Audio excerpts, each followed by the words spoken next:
nueva emisión de Las Voces del Libro, el programa de la editorial de la Universidad del Rosario. Mi nombre es Camila Núñez y estamos escuchando a la banda inglesa The Beatles con su canción de 1968 Revolution, que hace parte del disco también llamado The Beatles, pero que inicialmente fue lanzado acompañando al sencillo Hey Jude, y pues hoy ya es este clásico maravilloso que estamos escuchando. Nos escuchan en vivo por U Rosario Radio y por la plataforma de Spreaker, pero también nos ven y nos escuchan por el Facebook Live de la editorial de la Universidad del Rosario. Como ustedes saben, siempre estamos súper conectados con ustedes por todas nuestras plataformas de redes sociales. Nos pueden encontrar, por supuesto, en Twitter, @editorial UR, en Instagram, @editorial raya al piso UR, y por supuesto estamos en Facebook y en YouTube como Editorial Universidad del Rosario. Me acompañan, como ustedes pueden ver ahí en pantalla, las personas que nos acompañan, dos panelistas de Las Voces del Libro, Natalia Gómez Parra y María Fernanda Gutiérrez. Buenos días, María Fernanda y Natalia, ¿cómo están? Hola, buenos días Camila, buenos días Natalia y todas las personas que están conectadas con nosotros. Un gusto estar aquí de nuevo. Hola Camila, nuevamente hola Mafe, aquí compartiendo otra vez panel y muy contenta por el tema del día de hoy. Saludos a los ciberoyentes que nos están escuchando.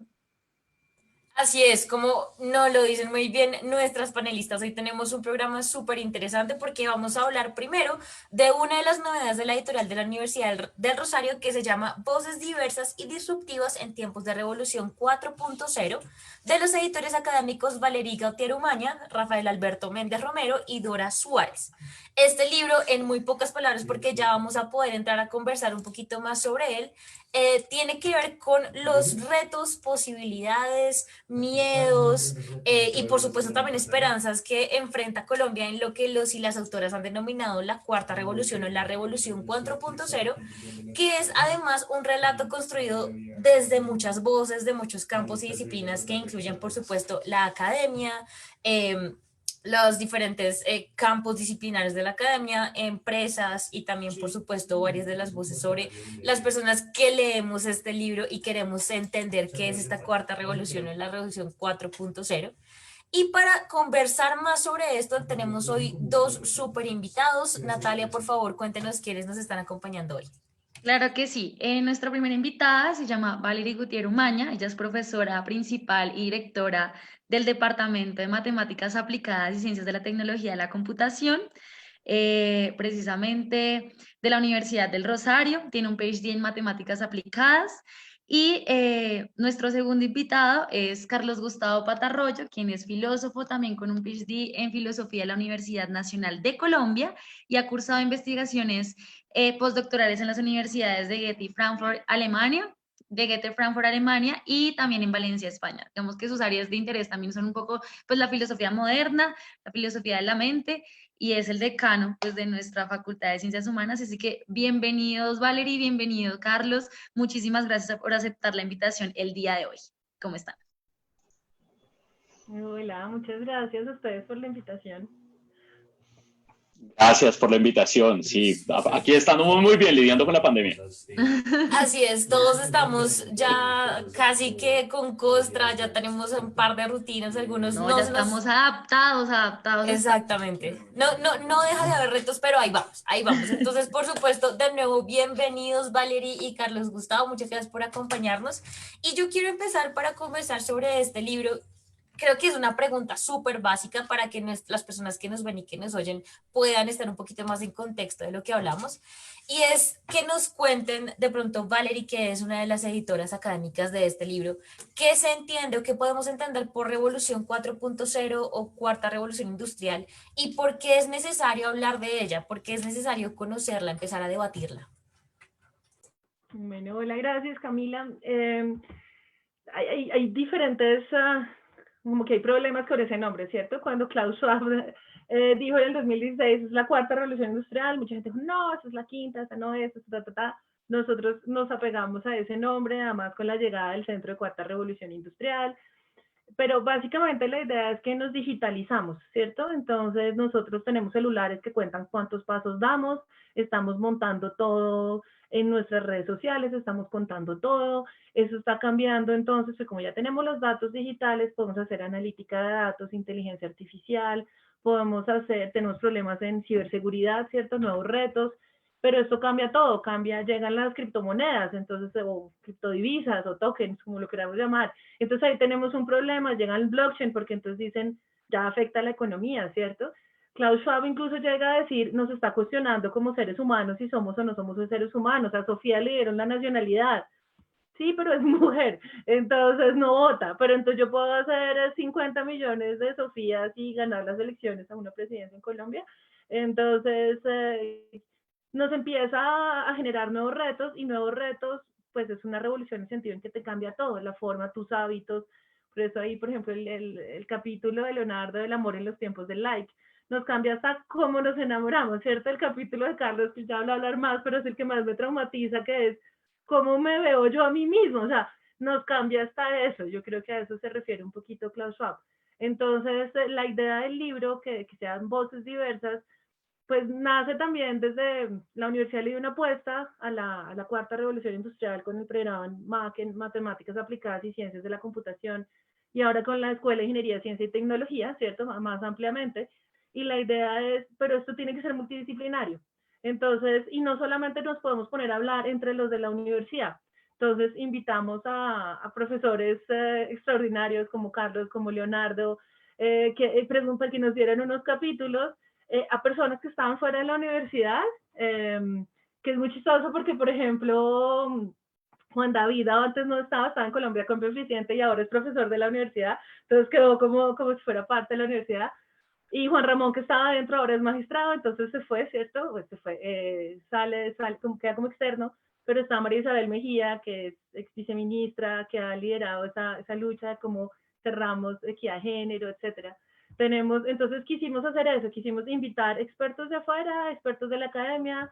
Los de afuera me decían, yo no sé escribir, y yo, no importa, hazlo como un blog, porque uno está acostumbrado a hacerlo en un modelo. Carlos nos decía, ¿y cómo es? ¿Cuántas páginas? Lo que tú quieres, pero entonces, bueno, máximo de tantas, porque queríamos que fuera muy relajado y que fuera una primera aproximación para las personas que no conocen la cuarta revolución industrial, que lo vean desde diferentes enfoques. Entonces está el económico, el jurídico, más el filosófico, el psicológico, el técnico. Era un poquito la idea. Bueno, me parece muy interesante como esta propuesta por lo interdisciplinario y también como de salirse un poco de este formato muy ladrillo de la academia, sino que se explore diferentes formas de escritura. Pero bueno, a mí me gustaría que nos contaran un poco de qué forma estas diversas voces permiten pensar como esa transformación de Colombia hacia lo digital, porque digamos que eso es como uno de los objetivos o de los como preocupaciones comunes que están ahí en el libro. Entonces me gustaría que nos contaran un poco, no sé si Carlos nos pudiera contar un poco cómo desde lo que él aportó permite pensar esta transformación. Gracias, María Fernanda. Pues yo creo que una de las ventajas que tiene el libro, como estaba diciendo Valeria antes, es precisamente que intentó dar ese mapa de cómo esta transformación no es, porque se suele pensar que esta es una transformación como muy técnica, que tiene que ver solo con tecnología, que tiene que ver, pero esto realmente afecta a todas las facetas de nuestra vida, tanto personal como social. Y lo que intentó hacer el libro muy acertadamente es precisamente mostrar cómo se ven afectadas esas distintas partes de la vida humana gracias a estas transformaciones. Yo creo que lo que muestra precisamente el libro, y uno lo puede mirar desde las ciencias, desde las humanidades y las ciencias sociales, por ejemplo, es que se alteran procesos no solo de interacción, cómo hablamos nosotros con los demás, cómo compartimos nosotros con los demás, la sinceridad que podemos o no podemos tener, los estándares de evidencia que debemos cumplir para sostener una afirmación, que cambian mucho, por ejemplo, cuando estamos hablando en redes sociales, lo hemos vivido todos en estos días con las elecciones estadounidenses, sino también, por ejemplo, incluso es importante repensar otras cosas como las identidades. En este momento, había un momento en el que cierta información de uno era una cosa accesoria. Hoy en día, con tanta información que uno tiene volando en redes, pues esa información es parte de la identidad de lo que es uno. Eso tiene que estar protegido, no como si fuera una propiedad que yo tengo, sino como parte de lo que yo soy. En buena medida, con esa información, y Valerie tiene una conferencia buenísima en esto, con esa información están manipulando las decisiones que yo tomo, están haciendo una cantidad de cosas porque me están conociendo muy íntimamente sin que yo me dé tanta cuenta, y en el fondo no están conociendo accesorios míos o cosas distintas a mí, sino que me están conociendo a mí, están conociendo mis preferencias, están conociendo aquello que me gusta, aquello que me aborrece, cómo respondo emocionalmente a ciertas cosas. Entonces, todas estas son cosas que hay que tener mapeadas para saber dónde está la dimensión, para saber cuando vamos a hacer un apoyo listo, metamos a este país en la Revolución 4.0, ¿eso qué significa? ¿Eso significa que le vamos a meter únicamente plata de ingenierías o le vamos a...? No, claramente no. Hay que saber hacia dónde, o sea, todas las aristas que tiene esto para saber muy bien cómo vamos a apoyar en las distintas áreas. Yo creo que eso es básicamente lo que nos muestra el libro, lo amplio que es toda esta revolución. Bueno, digamos, a lo largo del libro, como ustedes bien lo decían, se ven temas de la identidad, de la seguridad, de la economía, y también pues precisamente cómo todo esto ayuda a conocer un poco más la información de la revolución digital. Pero pues para nadie es un secreto que tal vez, y me atrevo a decir que muchos de nosotros conocemos que el 5, tal vez el 10% de la información general que hay en Internet, de toda la información, o sea que hay una información grandísima en la web, a la que pocos también pues podemos acceder, no todos. Y también pues hablando un poquito de esto, en términos, digamos, de que no todos podemos acceder, de qué manera esta revolución digital puede llegar, digamos, también a más personas, o sea, o cómo encontramos la manera de que esto sea también como un mínimo, porque ya está tan inmerso entre nosotros, que ya es como un mínimo para que alguien pueda, o sea, como un derecho, pues, en la sociedad. Sí, yo creo que eso es fundamental. El otro día, de hecho, en otro conversatorio del libro que organizó Diego, uno de los panelistas decía, no, es que la cuarta revolución industrial no le llegó a todo el mundo, le llegó, simplemente que hay una brecha digital más grande. O sea, el hecho de que él no se haya metido quiere decir que está atrasado, es un nuevo analfabetismo y es una nueva desconexión. Ahora, ¿cómo hacemos para llegar preservando las culturas? ¿Cómo hacemos para llegar y no atropellar y decir es que así es la cosa y esto funciona así? Eso es una de las grandes cosas que nos tenemos que preocupar. Y creo, de hecho, con Ciencias Humanas tenemos este naciente centro del Sociotech Lab que estamos mirando en tecnoantropología, con sociología, de mirar cuál es el impacto de estas tecnologías y cómo podemos hacer algo para hacerlo responsablemente. Yo creo que eso es digamos, la pregunta moral que nos tenemos que hacer, pero también hay una pregunta técnica y es, pues, ¿qué estamos haciendo para la conexión? Entonces, Mítica es un esfuerzo gigante, pero lo está haciendo bien, lo está haciendo mal, entonces como lo hizo mal, entonces no lo hagamos, no, mejoremos cómo se hace, porque sí hay un afán por esa conectividad y la pandemia lo mostró. Los niños que no tenían cómo conectarse, pues no tuvieron cómo conectarse. Y así, tú seas estrato 5 en Bogotá, pues tienes 2 computadores en la casa, no tienes 5 y tienes 3 hijos, y entonces ¿cómo haces para conectarlos? Lo que decía Carlos. Entonces uno escucha la licuadora de fondo, la mamá con el almuerzo detrás, porque tienen que sentarse en la mesa del comedor, todos se oyen con todo. Entonces es bien impresionante, así tú estás en una realidad en Bogotá, digamos, que uno asume, ¿ese ya está chuleado? No.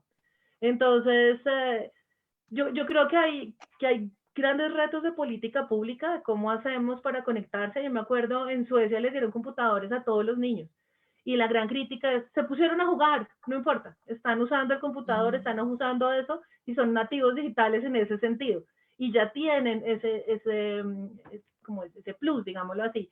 Ahora, ¿qué hacen con eso? ¿Qué hicieron con los puntos video digital? Por ejemplo, en Colombia hubo unas críticas gigantes. Entonces, por eso es que es una cuarta revolución, pero se revoluciona, porque tienes que hacer políticas de Estado, ¿cierto? Pero también tienes que hacer políticas de reflexión y los centros de pensamiento como las universidades tenemos que ser multidisciplinarios y tenemos ese trabajo. Y también hay mitos, creo, también, como, no, se van a acabar los trabajos. Sí, pero ahora hay trabajos como ser youtuber que antes no se nos pasaba por la cabeza, ¿cierto? Entonces, yo creo que es muy importante eso, la parte psicológica de cómo llegamos a las nuevas generaciones y a las antiguas, porque entonces tú ya no te conectas. Los abuelos, por ejemplo, ya no se pueden conectar, estos cumpleaños en Zoom y estamos todos. No, el tío mayor no se pudo conectar, ¿cierto? Entonces, ¿cómo hacemos para de verdad tener esas conexiones? desde lo social, desde lo económico, desde la política pública. El reto es grandísimo. Yo creo que en parte por eso, cuando a mí me dijeron el Centro Cuarta Revolución Industrial se va a dirigir a políticas públicas, yo, no, eso ha debido ser proyectos, ¿no? O sea, el lado matemático en mí de no, metamos, hagamos, ¿no? Yo tenía ganas de hacer, pero pues para poder hacer tiene que haber un marco que dirija eso. Y creo que eso es uno de los grandes retos del centro. Sí, completamente de acuerdo. Y pues precisamente hablando de eso, muy relacionado con todas estas brechas que nos cuenta Valerie y digamos que todas estas preguntas, uno de los objetivos del libro es precisamente conseguir un diálogo para poder enfrentar o usar esta revolución en pro del país, hacerlo de pronto un poquito más inequitativo o digamos más accesible, con más empleos, etcétera. Pero entonces uno de los retos más grandes, y lo mencionó ya Valerie, es la desigualdad y precisamente estas dificultades de acceso, de aprendizaje, no solamente en la desigualdad socioeconómica, sino precisamente como de acceso, de conocimiento, de la tecnología. Porque entonces yo lo estaba pensando como de una manera en el que ya no se necesitan unos mínimos vitales para sobrevivir, sino que en medio de la sí, de la revolución hay unos mínimos vitales tecnológicos que hay que tener. Entonces quisiera que de pronto conversáramos un poquito sobre cómo en el libro se están lidiando con esas preguntas y esos problemas para Colombia específicamente. Podemos empezar de pronto por Valerie y de pronto Carlos nos puede contar ahorita algo sobre eso. Sí, yo creo que hay una parte que es eso, ¿no? Todos tenemos que estar conectados, todos deberíamos tener un aparato que nos sirva para conectarnos también. Pero por otro lado, la formación, así como le enseñamos a los niños a leer y a escribir y les enseñamos matemáticas, les tenemos que enseñar a programar, porque nos vamos a quedar como usuarios y como país eso es un reto gigante. Mira qué pasó en la pandemia. No, es que nosotros tenemos los respiradores de Alemania y Alemania también está en pandemia, los respiradores se quedaron en Alemania. Entonces, ¿cómo hacemos? Ah, no, pudimos hacer respiradores, ¿es cierto? Y entonces, ¿quién va a tomar la decisión de si sale o no? Pues alguien alguien que haga ciencia de datos en Colombia, si salimos o no en Colombia, porque el modelo de Londres no es lo mismo, aquí la gente se vive con el abuelito. Entonces, que el niño no se enferme, pues si se enferma no se muere, sí, pero enferma el abuelito. Nosotros tenemos una cultura distinta. Entonces, muy importante porque es que además la inteligencia artificial está haciendo recomendadores. Yo voy a hacer aquí una anécdota. Cuando Juan Fernando, que es el líder de la escuela, nosotros estamos muy interesados en que hayan más mujeres en este tema. Empezamos a mirar charlas y videos de esto. YouTube automáticamente le empezó a recomendar cremas antiarrugas. O sea, asumió con una mujer de 50 años, ¿de acuerdo? ¿Por qué? Porque de charlas TED feministas. No puede ser. O sea, YouTube es machista. ¿Cierto? O el recomendador de YouTube, que quiere decir que quién hizo ese modelo. Entonces, si nosotros vamos a tener esos recomendadores de cómo hacer, qué rutas coger, cómo tomar decisiones basadas incluso legales, ¿cierto? Está el caso, siempre se me olvida el nombre, de esta mujer de color que cuando llegaron a los reconocimientos de las caras en el MIT, funcionaba muy bien para los hombres blancos, pero ella no la reconocía. Entonces necesitamos tener hombres y mujeres, pero también necesitamos tener personas de regiones, tenemos que tener colombianos trabajando en eso. Y yo creo que eso es parte del reto que tenemos en la Escuela de Ingeniería, Ciencia y Tecnología, que estamos haciendo desde MAC para formar personas en Colombia, quitar ese mito de que es que eso solo se hace en Japón, ¿cierto? Entonces, eso es un reto grande como universidad y lo que buscaba el libro era cuestionarnos eso. Y también desde el departamento de MAC habíamos lanzado, ahora queda dentro de la escuela, el servicio 4.0 para los estudiantes que nos escuchan. Tenemos un curso que se llama Introducción a la Cuarta Revolución Industrial, que por ahora solamente lo están viendo los de jurisprudencia, sería genial que los demás se inscribieran. Programación para no programadores. Este tipo de cursos, la idea es empezar a alfabetizarnos y estos centros como el Sociotech Lab, donde desde diferentes espacios creemos voces diversas, hablemos entre nosotros.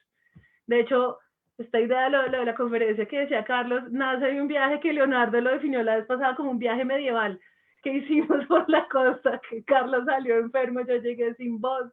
Eso fue una locura que hacíamos. Yo explicaba que era la cuarta revolución industrial, después Leonardo decía la parte social a los adolescentes, como de ahí, del amor en los tiempos del like, y llegaba Carlos con la tumbada del cerebro del autoengaño. Dijo, ¿quién se autoengaña? Y yo dije, no, ya en la quinta charla de Carlos yo llegué traumatizada y traumaticé a Carlos con ciberseguridad. Nos faltaba hablar y con Carlos ya habíamos hablado mucho.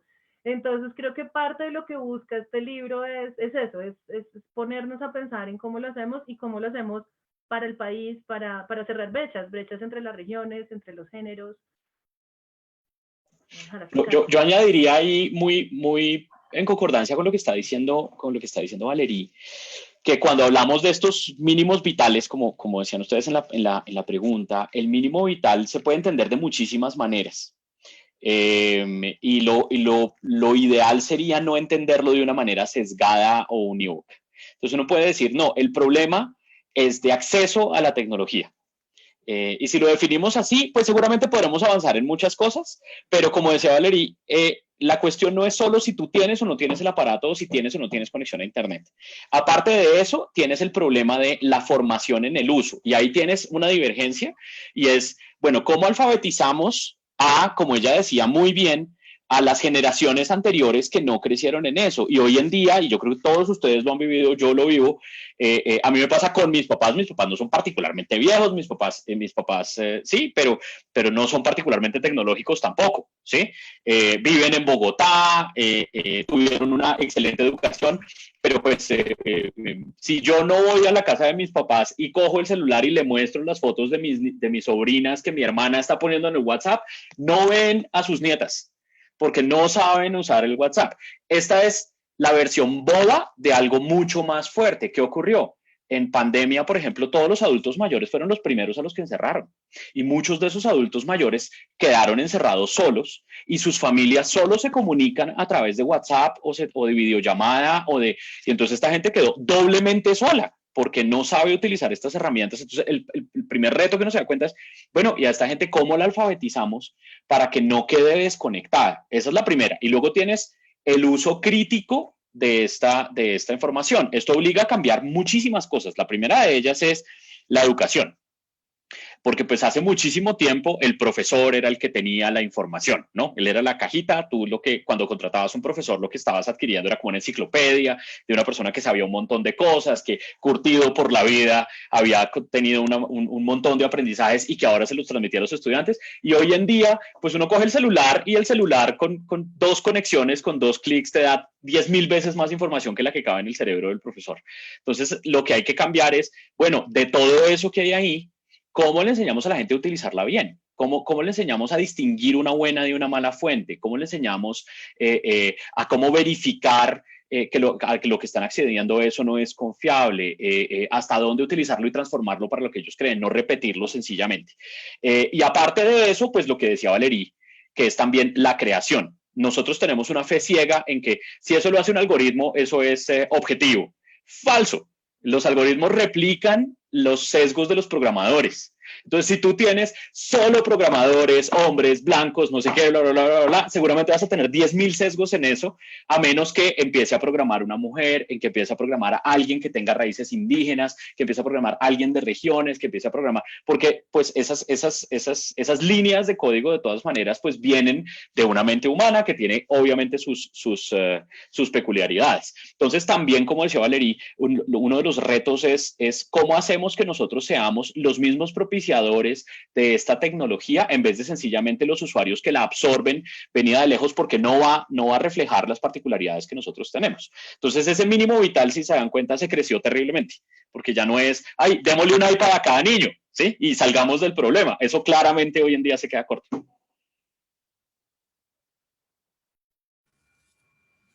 Bueno, listo. También muy interesante como todos estos retos que plantea la revolución, la cuarta revolución. Pero también me gustaría como abordar un poco los retos que ustedes plantean particularmente en los capítulos que cada uno escribe. Entonces, por ejemplo, Pata Arroyo nos habla un poco sobre cómo las redes empiezan a significar una especie de riesgo o de peligro para como potenciar un poco más el autoengaño. Y Valerie nos habla un poco sobre la ciberseguridad. Entonces, no sé si nos quieran contar un poco sobre cómo vieron estos retos que plantea la cuarta revolución, pero un poco más en los términos de sus capítulos. Yo diría que Valeria empezara, porque es que a mí la conferencia de Valeria siempre me da un miedo terrible. Yo salgo súper paranoico cada vez que escucho hablar a Valeria, porque ella le muestra a uno cómo le pueden a uno hurgar la vida, chuzar la vida, le pueden, o sea, No, es terrible, pero pues hay que ser consciente de eso. no, Entonces, de dale. acuerdo. Uno termina escuchando, leyendo estos temas y sale como con, voy a dejar el celular a metros, pero pues bueno, por Sí. favor, Valeria, cuéntanos. Yo voy a decir también que Carlos arrancara porque a mí me traumatizó, pero bueno, puedo empezar. Mi capítulo como tal es de criptografía, entonces yo les cuento, si yo le quiero mandar un mensaje a Carlos, pero no quiero que ustedes se enteren qué tengo que hacer, entonces lo tengo que modificar, ¿cierto? Entonces lo pongo, o sea, un graffiti en el claustro y antes de que me voten por haber hecho eso tan terrible, todo el mundo lo va a ver, ¿cierto? Se va a volver popular en redes, pero nadie lo va a entender. Entonces, esa es la idea de criptografía, como yo puedo mandar algo que todo el mundo lo vea, lo que pasa en esta película del Código Enigma, que ¿cierto? Los ingleses escuchan, saben dónde los alemanes están hablando, que los van a bombardear y no entienden dónde. Es como ese derecho a comunicarnos. Y hago un barrido muy histórico que sale, por ejemplo, en el Kama Sutra, y cómo se hacía, y luego entonces qué pasaba, que los amantes en 1800 se mandaban las cartas, y hasta llegar a la época poscuántica moderna de qué va a pasar, qué hacemos con estas comunicaciones. Es la base de nuestras telecomunicaciones. Si estamos en WhatsApp, ahí sale que está cifrado. Yo no pondría una cantidad de información en mi nube si yo no sé que eso está cifrado y está protegido, ¿cierto? Entonces, para mí, esa criptografía y esa ciberseguridad es la base de la cuarta revolución industrial. La gente dice que son los datos y que ciencia de datos es la carrera más sexy. Ellos están suponiendo que nos podemos comunicar de forma segura, ¿cierto? Entonces, a mí me parece muy bueno como toda esa parte de comunicarnos de una manera segura. Entonces viene toda la parte de ciberseguridad, llegan los computadores cuánticos y básicamente se tiran todo. Si llega un computador cuántico, ya no nos podemos comunicar con criptografía clave pública y entonces, ¿qué vamos a hacer? Y ahí termino, me tiré el final, pero pues ustedes ya se lo saben. Entonces es más como una historia de esa criptografía. Pero el reto de ciberseguridad, que es como la trilogía, diría yo, entre esta primera parte, luego el capítulo que hace Diego Espitia, que es el hacker de Telefónica, donde él cuenta más como los ciberataques, y al final Jamie Cano, que es un duro en esta parte de ciberseguridad, él fue encargado de ciberseguridad, por ejemplo, de Ecopetrol. Entonces ya es cómo protegemos, si uno prende y apaga la luz de Ecopetrol, cómo se le puede explotar una cantidad de cosas y hacer desastres impresionantes. Entonces toda esta infraestructura crítica, entonces ahí ya Jamie nos lleva a esa parte de cómo hacemos para protegernos. Pero el cuento que traumatizó a Carlos, que además una vez me mandó un mensaje muy chistoso, menos mal me traumatizaste, y es que nosotros no estamos conscientes de dónde estamos poniendo la información y a quién se la estamos dando. Entonces le cuentan que no, que después nos vamos a ver el presidente de la República en pijamita, porque ya su mamá lo puso y en 20 años pues ya tendremos todos los Halloween del presidente, cuando se emborrachó en vacaciones, todo eso lo vamos a tener porque él mismo lo puso en su Facebook o en su Instagram, ¿de acuerdo? Pero hay una parte más allá y es, listo, él lo mostró, pero hay una parte más allá de que no queremos mostrar nosotros, porque yo tengo este cosito aquí para ponerlo en mi cámara tan pronto se acaben las reuniones, porque yo qué hago con, exacto, yo qué hago con mi teléfono uno, ay, va a poner música y lo entra al baño, y se baña y deja el teléfono, uno lo pone en la mesa de noche, pero y uno está poniendo absolutamente todo, está poniendo un micrófono y una cámara en los sitios más íntimos que hay, televisor en muchas casas, encima de la cama. ¿Y qué tiene el televisor? Una cámara. ¿Cuántas veces han hecho Skype por el televisor? Una, yo qué sé, cuando les dañaron, nunca más. Entonces ahora las neveras se conectan por internet. Entonces cuando uno pregunta en estas conferencias como, ¿quién le puso un antivirus al computador? El 80% ya le ha puesto antivirus al computador. Cuando uno ya le dice quién se lo puso al celular, ya las manitas bajan y si son más adultos, fíjate, ahí María Camila no lo tiene. Entonces, ¿y qué usas más? ¿Tu celular o no? ¿Tienes las cuentas del banco en dónde? ¿En el computador o en el celular? En el celular. Entonces tienes toda tu vida en el celular, pero no le metiste antivirus. Entonces, listo. ¿Y ahora quién le pone a la nevera? No, y si nadie. Y se ríen. Genera un efecto risa. Por eso uno de los grandes ataques de ciberseguridad fue a través de las neveras. ¿Por qué? ¿Para qué conectan la nevera al celular, al internet? Porque se puede. Entonces, si ustedes conectan la nevera al internet, ya las personas pueden entrar a su red, y como es la red de la casa. A mí, una vez les estaba contando que tuvimos un problema, me tocó hacer obra en mi casa y nos fuimos a vivir donde mi hermana. Y de alguna manera yo estaba en mi celular y se empezó a ver todo lo que yo estaba hablando en mi celular en el televisor del cuarto de mi hermana. Menos mal, yo no estaba hablando mal de nadie, ni de mi cuñado, ni de absolutamente nadie. Pero automáticamente mi conversación se fue a un televisor en otra sala porque estaba en la misma red y eran de la misma marca. Entonces, y eso pues me pasa a mí que tengo el Bluetooth abajo, que tengo una cantidad de cosas, que estoy más metida en este cuento. Entonces esa charla que decía Carlos, y también era un poquito el mensaje, es una invitación a tengan presente la ciberseguridad. Si usted va a hacer una empresa, desde que le metió correo electrónico, tiene que estar pendiente de eso, tiene que estar consciente de dónde están sus datos, porque después vienen esas extorsiones. Y entonces la gente me empieza a contar, ¿no? Como estoy metida en este cuento, entonces tengo en mil anécdotas de a mi marido lo están extorsionando y entonces ¿qué hacemos? Le piden bitcoins. No, pues mira, aquí, y la gente no denuncia. Cuando a ustedes les llegan estos phishing, el 90 y pico % de los ataques en el 2017 fueron por puro phishing. Cuando ustedes hacen, tomémonos una foto y yo les digo, ¿saben qué? Les voy a tomar esta foto y se las mando por correo mañana. Y ustedes, ay, tan divina, Valeria me mandó la foto. Si ustedes se meten a Facebook, si yo me meto en este instante a Facebook, aparezco en Facebook. O sea, yo no me tengo que loguear a Facebook, ¿de acuerdo? Se hacen en su celular. Cuando ustedes hacen el clic desde el correo, llegan a Facebook y le dicen logueate. Ustedes se loguean y entran a mi Facebook con una foto. Entonces ustedes dicen, ay, no, pues tan querida Valeria, hasta le ponen like si quieres. ¿Qué pasó cuando yo les volví a pedir que se loguearan? Que les robé la contraseña y el correo. Una vez un señor me decía, no, eso es mentira. Yo he jugado qué princesa Disney soy y no me han robado nada porque no me han cambiado mi contraseña. No es que el juego no se hace, el juego no es que te quiten la contraseña y te cuenten y te bloqueen y es que se quedaron con tu información, se quedan con tus mensajes, se quedan con qué te gustan, con qué te pueden vender y te hacen toda esa parte de marketing digital, porque esa pelea con el sí y el no, pues eso también va con el algoritmo, ¿cierto? De analítica de las redes sociales, pero a todos los del sí les ponían sí, a todos los del no les ponían no. Lo mismo, yo sé qué te puedo vender y cómo te lo puedo vender y qué idea te puedo convencer. Entonces hay una manipulación que se puede llegar a hacer digitalmente si yo los conozco bien.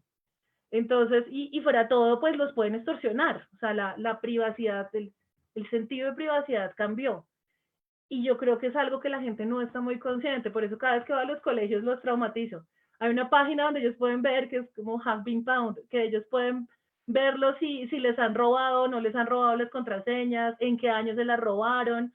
Por ejemplo, a mí atacaron Canva, todos los que utilicen esto de Canva para hacer presentaciones bonitas, en el 2019 nos robaron las contraseñas, porque se robaron por allá. Y como uno es perezoso, usa la misma contraseña en todo.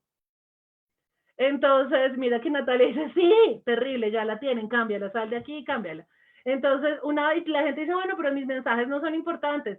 ¿Seguro que fotos has mandado por ahí? Que no, desde que sea un mensaje privado es porque no lo deberías compartir.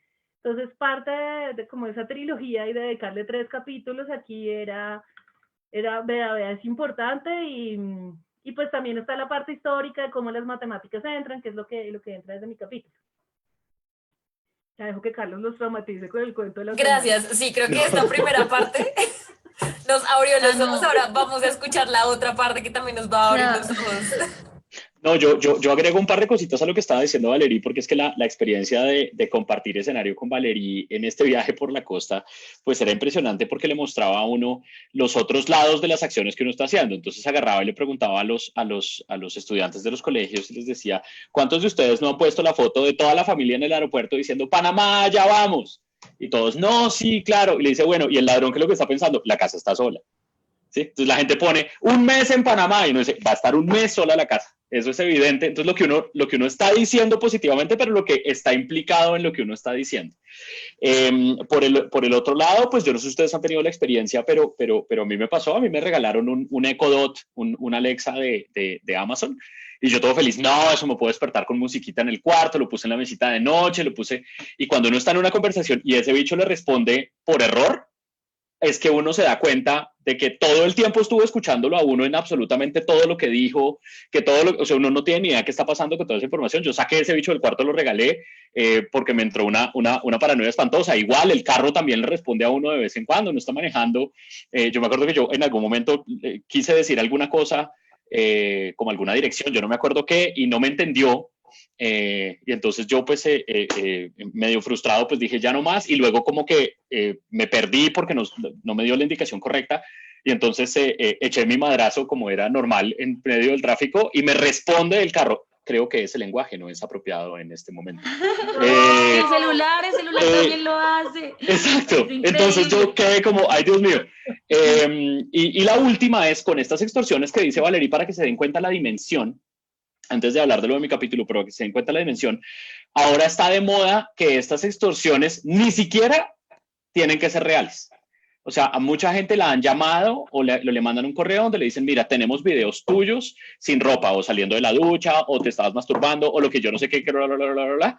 Y la gente ya ni siquiera verifica si es verdad o no, porque como es perfectamente posible, porque tenemos cámaras en todo lado y sabemos que hay hackers y sabemos que todo el mundo se puede meter a todos lados, pues en muchas ocasiones, yo lo viví por otro lado, de gente que le decía, que le llegaba el correo y había gente que decía, sí, no sé si pago, no pago. Hubo gente que salió en redes diciendo, si les llega un mensaje y videos míos, qué pena, pero no me voy a dejar extorsionar, que yo no sé qué. Y muchas veces no tenían absolutamente nada. Lo que pasa es que ya estamos tan acostumbrados a que hay cámara en todo lado en nuestras casas, somos tan inseguros que pues cualquiera podría haberse metido y podría ser verdad que alguien tuviera eso para extorsionar.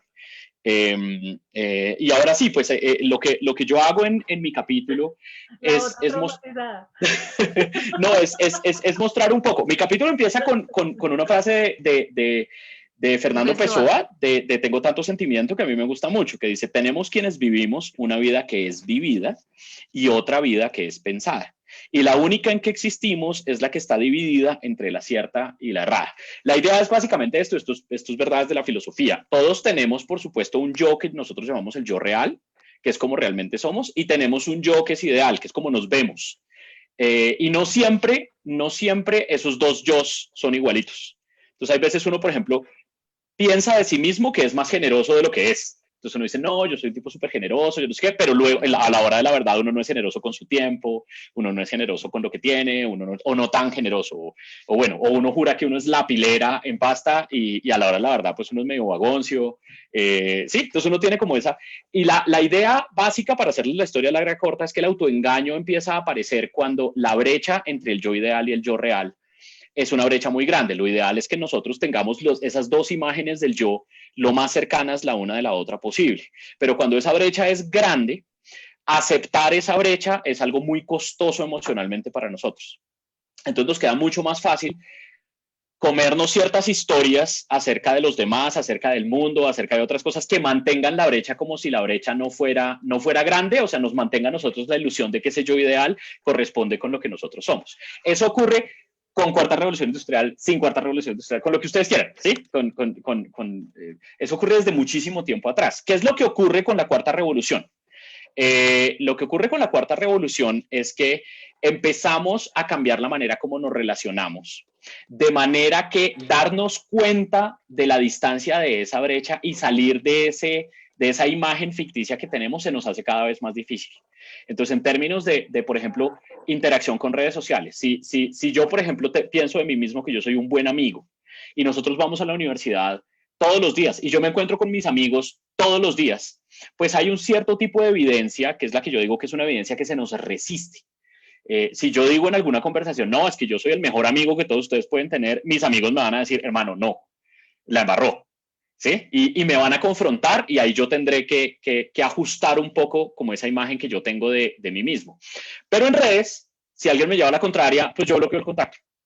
Entonces esa resistencia no se da. Yo a mis amigos los tengo que ver. Yo no puedo sencillamente bloquearlos, pues los tengo que encontrar en la clase mañana y pasado mañana y la próxima semana y el resto de la carrera. Y en cambio, pues en redes, si a mí alguien me cae gordo, yo bloqueo el contacto, borro el contacto, invisibilizo el contacto, escondo el contacto, lo que sea. Y entonces me queda mucho más fácil seguir escuchando solo a las personas a las que yo quiero escuchar, que me ayudan a mantener esta imagen de mí mismo, que es esta ideal que yo quiero mantener, pero que no necesariamente es la correcta. Y si a eso le suman ustedes los algoritmos que han empezado a salir, bueno, que ya llevan un buen tiempo saliendo, como es el caso del de Netflix, que todos ustedes lo conocen, o el de Amazon. No sé, a ustedes les pasa siempre que uno busca en Amazon una cosa y luego se mete a su Gmail y le llegan correitos de, oye, te ofrezco esto que estabas buscando, exactamente eso que estabas, o se mete uno a Facebook y todo eso está conectado y a uno le están rastreando qué fue el clic que hizo, dónde fue que miró. El otro día yo quedé súper súper extrañado, porque la verdad esto sí no tengo ni idea cómo lo hicieron, pero yo estaba en la casa de otro profesor de la escuela que me empezó a hablar maravillas de su lavavajillas. Yo, sí, y me decía, no, usted cómprese un lavavajillas, que esto es una maravilla, deje de lavarlos a mano, que es una botadera de agua, que yo no sé qué, que bla, bla, bla. Y yo dije, ve, tan raro, ¿será que lo voy a buscar? Pero yo llegué a mi casa, en ese momento solo hablamos de lavavajillas. Y yo no sé si esto es una coincidencia, pero creo que no. Al día siguiente a mí me empezaron a llegar correos de Amazon recomendándome lavavajillas. Y ya no sé ya por dónde fue que me chuzaron ahí, porque yo no estaba ni en mi casa, ni estaba conectado a mi red, ni nada. Estos algoritmos lo que hacen es rastrear. Seguro me estaban escuchando, sí. Estos algoritmos lo que hacen son algoritmos comerciales. Lo que hacen es buscar cuáles son mis preferencias para intentar ofrecerme más de lo que me gusta. Entren ustedes a su cuenta en YouTube. Yo no me acuerdo, no tengo la cifra acá, pero la tenía en la conferencia que dábamos con Valerie, pero es una cosa ridícula. Cada hora se suben a YouTube yo no sé cuántos años de videos, ¿sí? Algo así, una cosa espantosa, pero uno entra a su página de YouTube y le están recomendando de toda esa millonada de videos nuevos que hay, le recomiendan a uno los 12 que uno quiere ver. Entonces, ¿qué ocurre cuando, chévere, si eso es chévere que me estén ofreciendo más cosas de las que a mí me gustan, en términos mercantiles, pues uno no le vería mucho problema. El problema es cuando tu centro de información de noticias utiliza el mismo algoritmo. Entonces, si yo estoy pensando, estoy leyendo mis noticias de las redes sociales y yo soy pro referendo para la paz en Colombia, pues me va a mostrar solo las noticias que son pro referendo. Y me va a esconder todas las que no, porque ese no es uno de mis gustos. Pero entonces eso quiere decir que me están afectando la posibilidad de tener la otra cara de la moneda, la otra versión del debate, que es todo lo que siempre pensamos del pensamiento crítico. Súmenle a eso a que si yo ya tengo una predisposición a defender a toda costa una imagen idealizada de mí mismo, que tengo ciertas acciones que puedo tomar para bloquear a la gente que está en contra de eso. Y además tengo una serie de algoritmos que solo me muestran lo que yo quiero ver, pues en este momento autoengañarse es muchísimo más fácil, es muchísimo más común. Y por eso es que se dan estas polarizaciones tan bravas que estamos viendo ahora, que uno ya no puede hablar con personas. O sea, ya el diálogo no es posible porque la gente está tan ensimismada en la versión que tiene o de sí mismo o de cierto problema o de cierta posición política o de cierto problema social, etcétera, que cualquier otra cosa ya suena pues absolutamente ridícula. Ese es como buena parte del problema, y todo esto tiene que ver también con la respuesta emocional que nosotros tenemos, porque hay una manipulación emocional. O sea, es absolutamente falso que nosotros tomamos decisiones enteramente racionales y somos absolutamente ecuánimes. Todas nuestras decisiones están influenciadas emocionalmente. Y Valerie ponía un ejemplo en su conferencia que era muy chévere, y era con toda esta información que tenían en Facebook, por ejemplo, de la gente que, por ejemplo, los animalistas, ¿sí? Rechazando pues los videos de maltrato animal, de yo no sé qué más cosas, bla, bla, bla, bla. Listo, si yo no quiero que usted vote por Hillary Clinton, lo que tengo que hacer es mostrarle un video en el que parece que Hillary Clinton patea a un perro. Y entonces ya inmediatamente uno dice, por esa vieja yo no voy a votar. Y se toma una decisión de un calibre político impresionante por una mera manipulación emocional. Pero claro, ¿a quién le mostraron ese video? A los que tienen en récord que van a reaccionar así. Entonces ahí es donde está todo este problema de estos algoritmos, cómo rastrean, de estos clics que nosotros damos, de toda esta vida que nosotros nos tienen marcada, que está pensada, sí, para vender más, pero en el fondo pues puede y ha sido utilizada para hacer una manipulación emocional con fines políticos y con fines pues de otras cosas mucho más turbias, de donde salir cada vez es más difícil. Ese es básicamente el punto. Bueno, definitivamente estas dos cosas que nos cuentan en este capítulo son cosas que nos sorprenden y nos choquean, pero que también se nos hacen muy cotidianas. Y bueno, hablando de redes, ustedes saben que estamos en vivo tanto por Rosario Radio como por el live de Facebook de la editorial, y por ahí tenemos a una persona que nos ha estado siguiendo desde el inicio del programa y nos ha dejado un par de comentarios.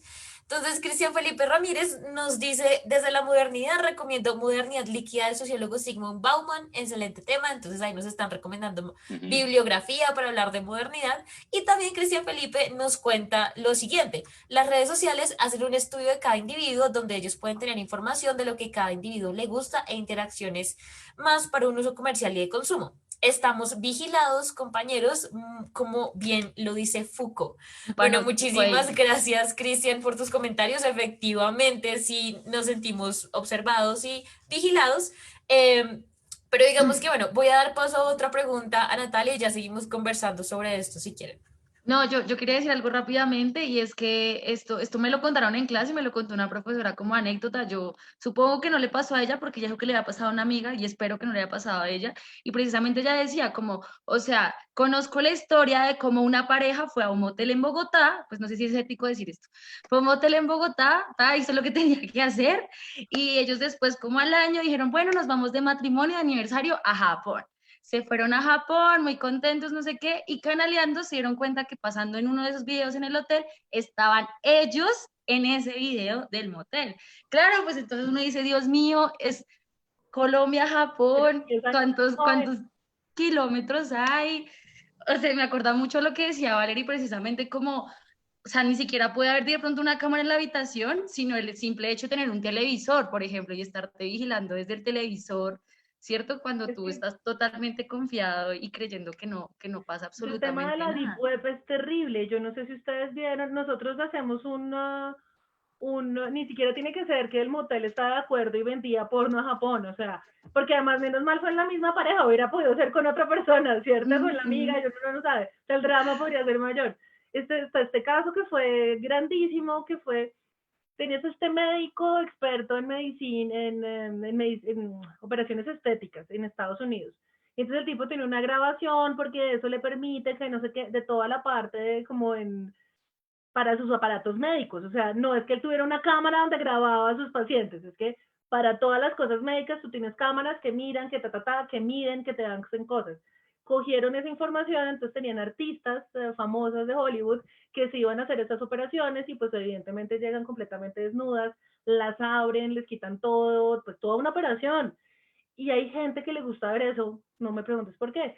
Entonces lo venden en la deep web, es horrible, de verdad que es trauma. Yo les conté los chéveres, pero hay unas situaciones traumatizantes, como que desde la cabinita del avión llegan y se encuentran porque es la misma red con que está haciendo el piloto.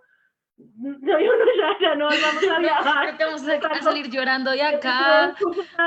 Uno de Big Data y otro de ciberseguridad pegados. Del de Big Data uno sale diciendo, no, los datos son lo máximo, lo puedes utilizar para bienestar humanitario, y luego llegas al de ciberseguridad y llora, saben que ya no hagan nada de datos, devuélvase. Entonces es un trade-off, o sea, yo creo que tampoco es que nos podamos quedar sin toda esta tecnología por culpa de eso, pero sí tenemos que ser conscientes. Por ejemplo, uno de los talleres que hacemos cuando hacemos talleres de atracción de Mac, les mostramos cómo buscar cámaras que no tienen en seguridad en Google. Yo no sé si ustedes vieron eso, y es un video de una niña que llora y llora porque los hackers los ciberdelincuentes, se le metieron a la camarita y le empezaban a hablar con voz así terrorífica. Pues a los papás les pareció muy buena idea poner una camarita en el cuarto de la niña para escucharla y verla cuando ellos estaban en su cuarto y como una especie de monitor, pero no le pusieron protección. Entonces simplemente cualquier persona en internet ve a la niña durmiendo, todo lo que es en el cuarto de la niña. Y entonces ellos pudieron acceder al micrófono, empezaron a hablarle y fue súper traumatizante para decirle a los papás, vean, sean conscientes de lo que están haciendo. Nosotros les hacemos esas búsquedas en Google para mostrarles cómo es. Una vez entramos a una tienda de Gap y estaba en un espejo. Entonces nosotros éramos el espejo. Entonces la gente se ponía, hacía, tal. Pero en un espejo menos mal afuera. Hubiera podido ser cualquier cosa. O sea, no sé uno dónde ponen las cámaras. Después en otra llegamos a una cosa de cirugías de un odontólogo. Y ya esto está aburrido porque pues era nada, el consultorio de un odontólogo como en Corea y estaba de noche. Pero como a las 2 horas llegamos y ya estaba de día ya, o al revés, ya estaba en hora laboral, y vimos la operación dental que le estaban haciendo al personaje. Y eso nos permite sacar como, mire lo que está pasando. Cuando usted llega a cualquier sitio donde usted está expuesto, usted tiene derecho a decir, ponle una cintica. Porque mi mamá le dio por poner cámaras en la casa y yo, No. ven, pero yo no quiero tener cámaras pues en la puerta de la casa, sí, pero apuntando hacia adentro, ¿para qué? No, que para que la foto del ladrón cuando entró, y eso está grabando, no, entonces no va a tener foto del ladrón. En cambio la gente sí me puede mirar a mí en mi casa, en el patio de mi casa, si me da por sí. Entonces es bien impresionante lo que tú mismo te estás haciendo y dónde estás poniendo, a qué apuntas, entonces si la cámara apunta o no a tu cuarto. Y todo eso en la Deep Web es una cosa bien, bien impresionante y pues hay gente que está loca. Bueno, yo no, Sí, no diría totalmente, loca, pero pero ¿cómo es gente eso? O que sea, está... ¿cómo se pueden robar la red? Es que todavía no, o sea, como mediante Tú códigos. lo conectas, no es que te la robes, es que tú lo conectas a internet. Entonces, desde que tú lo puedas mirar desde su celular sin ponerle un password seguro, si le pusiste el mismo password de Canva cuando dijiste, sí, me robaron la contraseña, ya también te robaron la contraseña de tu cámara de tu cuarto. Ok, Entonces, eso está en internet, se está lanzando, entonces tú tienes que ir y desbloquear porque por defecto te piden. Luego, hace un año, mi gran amiga del colegio me dijo, porque ahorita los están llamando a spamear, ¿cierto? Cada rato. Y entonces lo llaman y lo llaman y lo llaman a uno y ya, qué pereza, y pues uno en un cargo directivo tiene que contestar teléfonos que no conoce. Entonces es todo el tiempo diciendo, no, gracias, no quiero, o no contestando llamadas importantes. No, te tengo la aplicación, mira, tú la descargas y te dice quién te está llamando, si es de la cárcel, si es de un banco. Y yo, ay, muy buenísimo, ¿cómo funciona? Mira aquí, yo, ¿y qué permisos tienes que dar? No sé. Básicamente ella regaló todas mis fotos, porque puso todas las fotos de su celular, todas las fotos que le comparten todos sus contactos, la información de la ubicación de sus contactos, y yo, la cámara, mandar y enviar mensajes de texto, y yo, ¿y tú por qué regalaste todo eso? Y lo peor es la respuesta de ella que me dicen, ay, pues porque no me molestan ya con los... Y ella tiene un postdoc que está buscando la cura, el postdoc lo hizo en Harvard buscando la cura del VIH, ¿cierto? O sea, no, es como decía Carlos, no son personas que no estén educadas, simplemente que hay personas que dicen, ah, pues no está ajá. grave, son mis fotos, ¿yo qué? Pero es lo que dice Carlos, te están escuchando cuando estás en el carro. Ahora, si están escuchando a todo el mundo, no están escuchando a nadie. Hay gente más, yo creo que hay gente más interesante que escuchar que a mí. O que a Carlos en un trancón, ¿cierto? No porque Carlos no me caiga bien, me cae muy bien, yo escucharía a Carlos, pero pues obviamente escuchar al presidente hablando con el ministro de Defensa se vuelve más interesante si yo soy un atacante. ¿Qué pasa? Que ellos sí le ponen cuidado a la ciberseguridad. Es más fácil tratar de robarte a ti diciendo que yo tengo un video tuyo, ya sabiendo que tú en radio estás diciendo que no tenías protección en tus cámaras, que robar a Bancolombia. Sí, de acuerdo. Claro. Digamos que eso me parece muy interesante, digamos, toda la conversación que hemos tenido, pero también volviendo de pronto un poquito al libro, eso es lo interesante también y valioso del libro, y es que nos permite escuchar todas esas voces, conocer qué es lo que está pasando, y precisamente creo que por eso es importante empezar a hablar de que básicamente estamos viviendo en la revolución y por eso también tenemos que saber cuáles son los peligros. Pero digamos que también para darme tranquilidad a nuestros panelistas y a las personas que nos ven y nos escuchan, también creo que tenemos que ser conscientes que, claro, están todos estos peligros y todas estas dinámicas en la digitalización y como lo decía Valerie, pues tenemos los Big Data y pueden ser usados para muchas cosas buenas, pues también en medio de la revolución se han creado alternativas y soluciones y precauciones que yo creo que también, como lo mencionaba tanto Carlos como Valerie, que hacen parte de la alfabetización de la revolución. Hay que saber cómo prevenir, cómo estar seguros.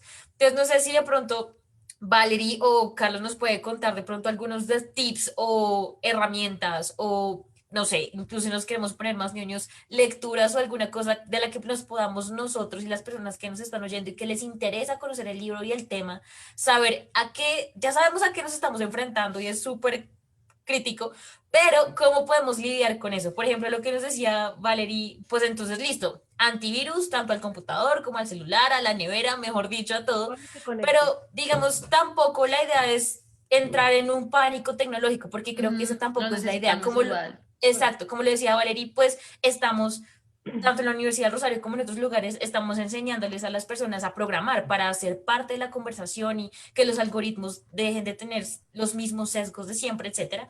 Pero entonces, claro, ¿cómo podemos entonces vivir como con esta revolución y cómo podemos vivir como con este constante, tal vez miedo por falta de una mejor palabra? Entonces, de pronto, Valerie, cuéntanos qué podemos hacer para estar de pronto un poquito más tranquilos. Voy a hacer como María Camila, volviendo al libro.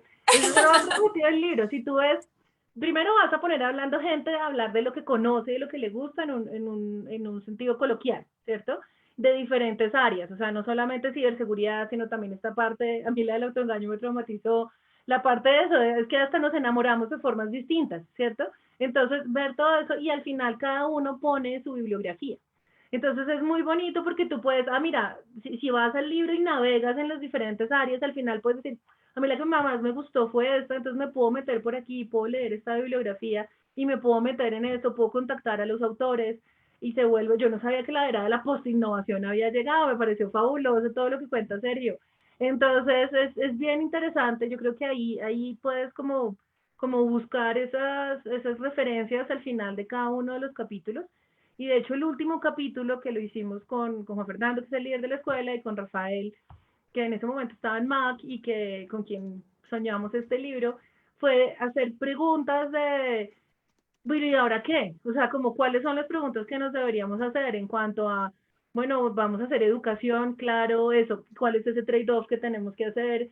La cuarta revolución industrial llegó para quedarse, o sea, no es que nosotros digamos, no, vamos a quitar el internet del país y ya, solucionado. Pues no, no está solucionado, sí, no nos llegó un virus, pero nos llegó otra cantidad de problemas y de brechas con respecto a los demás. Entonces, depende mucho. Estamos haciendo, por ejemplo, ahorita con la Escuela de Administración otro libro que es más como un handbook para las empresas que se quieran montar en la cuarta revolución industrial. Entonces, mi capítulo ahí, por ejemplo, es el de blockchain. Entonces, ¿cuándo se usa? ¿Por qué? ¿Para qué? Entonces, ya es distinto, ya es más un recomendador si usted es empresario, emprendedor, cómo hace para montarse en esa era.